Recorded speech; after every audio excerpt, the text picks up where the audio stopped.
Morning student, आज हम लोग इंटीग्रेशन में मेथड ऑफ इंटीग्रेशन डिस्कस करने वाले हैं। तो चलो, मेथड ऑफ इंटीग्रेशन क्यों यूज़ होता है वो भी हम देखेंगे इसमें। जैसे अभी आप डिफरेंशिएशन पढ़ के आए हो, डिफरेंशिएशन में आपने चेन रूल पढ़ा था। चेन रूल क्यों यूज़ होता था?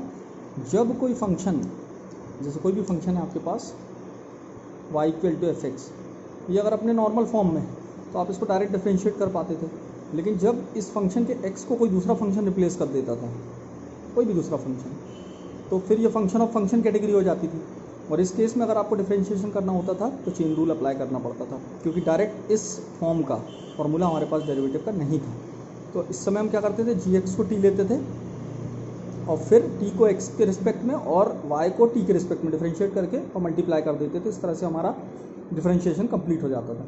ऐसा ही कुछ यहाँ पे भी होगा। इंटीग्रेशन में भी क्या होता है कि जब किसी फंक्शन के अंदर x के स्थान पे, x की प्लेस पे कोई दूसरा फंक्शन आ जाए तो वो फंक्शन ऑफ फंक्शन कैटेगरी बन जाती है। और फिर जो हमने 17 स्टैंडर्ड फॉर्म लिखे हैं उनमें से कोई भी फॉर्म इस पर डायरेक्ट अप्लाई नहीं होता, और उस केस में हमको फिर मेथड लगानी पड़ती है। तो पहले हम ब्रीफली मेथड कौन कौन सी हो सकती हैं डिस्कस कर लें। मेनली 3 मेथड आपको पढ़नी है इंटीग्रेशन की। Substitution method, integration by parts, product rule भी बोलते हैं इसको, integration by partial factorization. One by one हम इसको डिस्कस करेंगे। सबसे पहले हम सब्स्टिट्यूशन मेथड देखेंगे। सब्स्टिट्यूशन मेथड में भी कई स्पेशल टाइप हैं, वो सारे हमको देखने होंगे।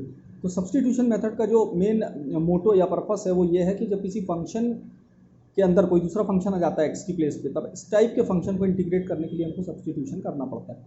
और यहाँ पर जो आपका क्वेश्चन होगा वो इस टाइप का दिखेगा आपको। फंक्शन के अंदर एक नया फंक्शन आ जाएगा जी एक्स, और इनटू में बाहर उस जी एक्स का डेरिवेटिव भी मौजूद रहेगा। मतलब डेरिवेटिव में क्या होता था, डिफरेंशिएशन निकालते समय क्या होता था, केवल एफ ऑफ जी एक्स, यही कैटेगरी होती थी। लेकिन अब यहाँ पर क्या होगा, एफ ऑफ जी एक्स के साथ डॉट जी डैश एक्स होना ज़रूरी है, तभी इंटीग्रेशन आप कर पाओगे सब्स्टिट्यूशन मेथड से। अब उसके लिए आपको करना क्या होगा, जो नया फंक्शन आ गया एक्स की प्लेस पे, जी एक्स, उसको टी लेना होगा जैसा आप पहले लेते थे। ये जी एक्स को हमने टी लिया, और अब चूंकि टी ले लिया है तो सारी चीज़ें चेंज होंगी। जो ऑपरेटर था पहले इंटीग्रेशन का वो डी एक्स था, वो डी टी हो जाना चाहिए, ठीक है। और पूरा जो फंक्शन है वहाँ टी दिखाई देने लग जाना चाहिए, और आपका क्वेश्चन स्टैंडर्ड फॉर्म में चेंज हो जाना चाहिए। मतलब जो 17 फॉर्म आपने पढ़े हैं उसमें वो कन्वर्ट हो जाना चाहिए। तो जब आपने जी एक्स को टी लिया तो अब हम आगे क्या करें कि डी एक्स को हम डी टी के टर्म में रिप्लेस कर पाएँ। तो उसके लिए हम लोग डिफरेंशिएशन का यूज़ कर लेंगे। जो t equal to g x है उसको एक्स के रिस्पेक्ट में डिफरेंशिएट कर देंगे d t by d x, उससे हमको जी डैश एक्स मिलेगा। इन जनरल बात कर रहे हैं। और dx को हम क्रॉस मल्टीप्लाई करके जी डैश एक्स की तरफ ले जाएंगे, तो उससे क्या होगा, जी डैश एक्स और dx, ये हमारे पास क्वेश्चन में ऑलरेडी अवेलेबल है, तो इसकी प्लेस पे हम dt रख पाएंगे। जैसे हम इसकी प्लेस पे dt रख देंगे और gx की प्लेस पे t रख देंगे तो हमारा फंक्शन ft टाइप का हो जाएगा, जो कि स्टैंडर्ड फॉर्म है। और इस ft का जो इंटीग्रेशन होगा, पीछे हमारा जो टेबल है उससे देख के हम स्टैंडर्ड फॉर्म से देख के रख देंगे। मान लेते हैं कैपिटल F है, एफ टी प्लस सी, और टी की वैल्यू वापस डाल देंगे। ऐसा भी हम देखेंगे क्वेश्चन कैसे करना है। और इसमें भी हमने 4 स्पेशल टाइप डिस्कस करने हैं। मतलब ये तो चलेगा ही साथ में, इसके साथ साथ 4 स्पेशल टाइप हैं। एक है f a x plus b. यहाँ पर एक्स की प्लेस पे कौन सा नया फंक्शन आ गया है, ए एक्स प्लस बी। तो हमको ए एक्स प्लस बी को टी लेना होगा। ए एक्स प्लस बी को टी लेके उसको डिफरेंशिएट करके d t by d x equal to a आ जाएगा, और फिर यहाँ से डी एक्स की वैल्यू निकालनी होगी। तो जब आप dx को ऊपर ले जाओगे, a को नीचे लाओगे, तो dt by a is equal to d x. मतलब फाइनली आपको dx की प्लेस पे dt बाई ए रख के इंटीग्रेट करना पड़ेगा, और ax प्लस बी की जगह t रखना पड़ेगा। सिमिलरली सेकंड केस में देखो, f bracket x power n dot x n minus one d x. यहाँ पर x की प्लेस पे नया फंक्शन कौन सा आ गया, x की पावर n। तो अब आप x की पावर n को t लोगे तो उसका derivative x to the power n minus one के फॉर्म में बनेगा। x to the power n को t लेके जैसे आप डिफरेंशिएट करोगे तो n x n minus one आ जाएगा। अब dx को आप सेपरेट कर लोगे और बाकी सारी चीज़ें एक तरफ कर लोगे, तो मतलब क्या आएगा, dt बाय n, और dx को आप ले जाओगे x to the power n minus one d x, ऐसे लिख दोगे, क्योंकि x to the power n minus one already available है वहाँ, और dx उसके साथ मल्टीप्लाई होगा तो ये पूरी टर्म जो है x to the power n minus one d x, ये रिप्लेस कर जाएगी dt बाई n से, तो बाकी सारी चीज़ें t के टर्म में रिप्रेजेंट हो जाएंगी और फिर इंटीग्रेशन हो जाएगा। Similarly f x to the whole power n dot f dash x d x. तो यहाँ पर जो मेन फंक्शन था वो x to the power n था, और उसके x को एफ एक्स ने रिप्लेस कर दिया। तो एफ एक्स की जगह हम क्या ले लेंगे, t। एफ एक्स की जगह t लेकर डिफरेंशिएट करेंगे, d t by d x equal to f dash x आएगा। फिर डी एक्स को एफ डैश एक्स की तरफ मल्टीप्लाई कर देंगे, तो उससे क्या होगा, f dash x d x, ये हमारे पास ऑलरेडी यहाँ पर है, इसकी प्लेस पे dt आ जाएगा, यहाँ t to the power n हो जाएगा, x to the power n का फॉर्मूला लग जाएगा। And last f dash x upon f x, यहाँ पर एफ एक्स को, ये जो नीचे एफ एक्स है उसको t ले लेंगे क्योंकि उसका डेरिवेटिव वहाँ पर प्रेजेंट है। F x equal to t, differentiate करेंगे dt by d x equal to f dash x, और dx को एफ डैश एक्स की तरफ मल्टीप्लाई कर देंगे तो f dash x d x. तो ऊपर जो f dash x d x है उसकी प्लेस पे आपका dt आ जाएगा। तो आपका क्वेश्चन कैसे दिखने लग जाएगा, ऊपर आ जाएगा dt और नीचे आ जाएगा t, 1/t 1/x just like log t plus c, t की जगह t की वैल्यू आ जाएगी एफ एक्स प्लस सी। इस तरीके से आपका इंटीग्रेशन जो है सब्सटीट्यूशन के बाद, प्रॉपर सब्सटीट्यूशन के बाद सिंप्लीफाई हो जाएगा। केवल ध्यान आपको ये रखना है, टी आप उसको लोगे जिसका डेरिवेटिव वहाँ प्रेजेंट होगा, वो आपको जज करना होगा, ठीक है। तो ये जो मेन पार्ट है इस टॉपिक का वो ये है कि अगर आपका function f of g x dot g dash x type का होता है तो आपको जी एक्स को टी लेना है। उसको मैंने फर्दर 4 और स्पेशल केस बता दिए, इसमें से जो एक केस का सारे को इसका क्वेश्चन बताऊंगा। और इसमें से जो चौथा केस है ये बहुत इंपॉर्टेंट है क्योंकि चौथे केस से आप tan x, cot x, sec x और cos x, जिनके इंटीग्रेशन अभी आपने पहले 17 फंक्शन के फॉर्म में नहीं लिखे थे, अब उनके इंटीग्रेशन भी आप यहाँ कर सकते हो, बताऊंगा मैं कैसे करना है वन बाय वन। तो अभी एग्जांपल देखते हैं इसको हम कैसे सॉल्व करेंगे।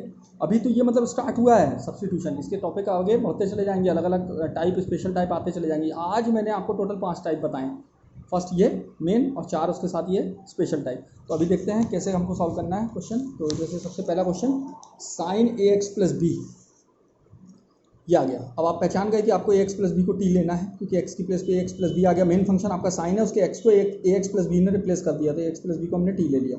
D t by d x निकाला और डी एक्स को एक तरफ करके ए को नीचे ले आए तो डी एक्स की वैल्यू आ गई D t by A. Question में हमने जहाँ जहाँ डी एक्स था वहाँ डी टी बाई ए रख दिया और ए एक्स प्लस बी की जगह टी रख दिया। साइन टी डी टी एक सिंपल फंक्शन बन गया क्योंकि ये आपका स्टैंडर्ड फॉर्म है। माइनस कॉस टी इसका इंटीग्रेशन हो जाएगा minus 1/a cos t plus c, t की जगह टी की वैल्यू पुट कर दी, ये सॉल्व हो गया।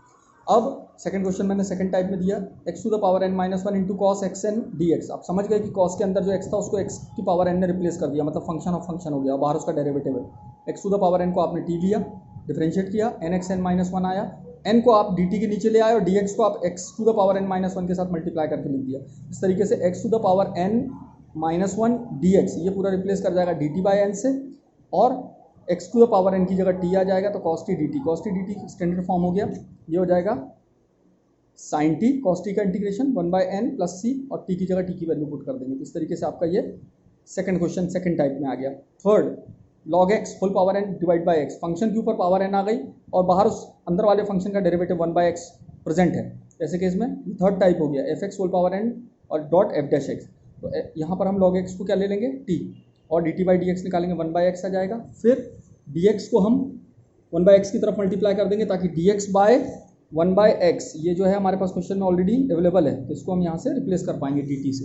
ये dt से रिप्लेस हो गया, t to the power n, अब x to the power n dx जैसा हो गया, ये t to the power n plus 1 upon n plus 1, ये इसका इंटीग्रेशन हो गया, प्लस c, t की वैल्यू पुट कर दी, आंसर हो गया।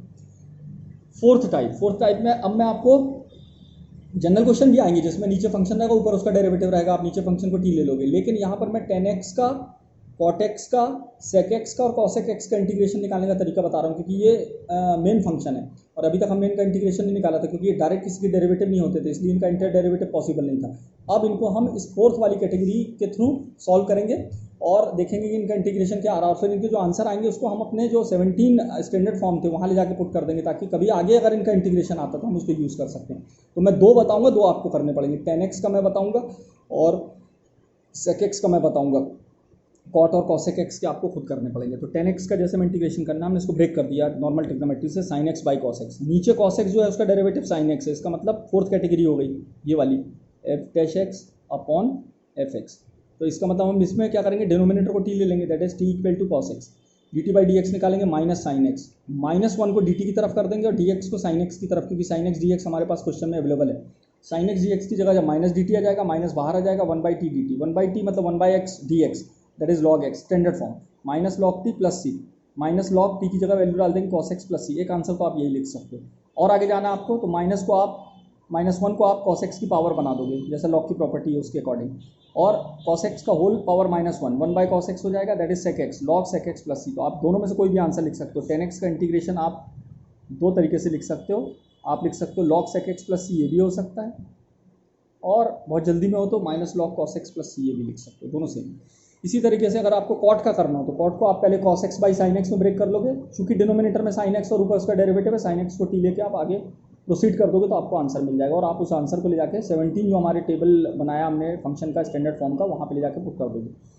इसी तरह sec x का निकालना है तो यहाँ पर क्या करोगे आप, sec x का इंटीग्रेशन निकालने के लिए न्यूमरेटर और डिनोमिनेटर को sec x प्लस 10x से मल्टीप्लाई कर दोगे, और फिर denominator sec x plus 10x को t ले लोगे, तो dt बाई डी क्या आएगा, sec x का derivative sec x into 10x और 10x का sec स्क्वायर x, इसमें से कॉमन आ रहा sec x कॉमन ले लिया, अंदर बचेगा sec x प्लस 10x, तो ऊपर जो न्यूमरेटर में sec x into sec x plus 10x है वो आपको यहाँ दिखाई देने लग गया।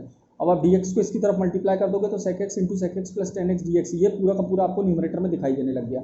तो आप sec x into sec x plus 10x dx की जगह dt पुट कर दोगे, नीचे t ले लिया आपने, तो log t हो जाएगा, ये log t plus c, t की जगह t की वैल्यू डाल दोगे sec x प्लस 10x। अब आगे एक तो आंसर यही हो गया आपका पहला, ठीक है। दूसरा, इसको आप आगे और सिंप्लीफाई करना चाहते हो, sec x को 1 बाई cos x लिख दोगे, 10x को sin x by cos x लिख दोगे, प्लस c, एलसीएम ले लोगे 1 plus sin x by cos x, और आगे आप जा सकते हो, क्या होगा इसके बाद आप ये कर सकते हो कि ऊपर जो sin x है न्यूमरेटर में उसको आप cos 90 माइनस एक्स लिख सकते हो, नीचे जो sin cos x है उसको आप sin 90 माइनस एक्स लिख सकते हो, 1 plus cos theta, half angle फार्मूले से आप इसको 2 cos square theta by 2 pi by 4 minus x by 2 ऐसे लिख सकते हो, और sin 90 माइनस एक्स को आप sin थीटा मतलब 2 sin theta by 2 cos theta by 2 half angle formula लगा के 2 sin pi by 4 minus x by 2 cos pi by 4 minus x by 2 लिख सकते हो।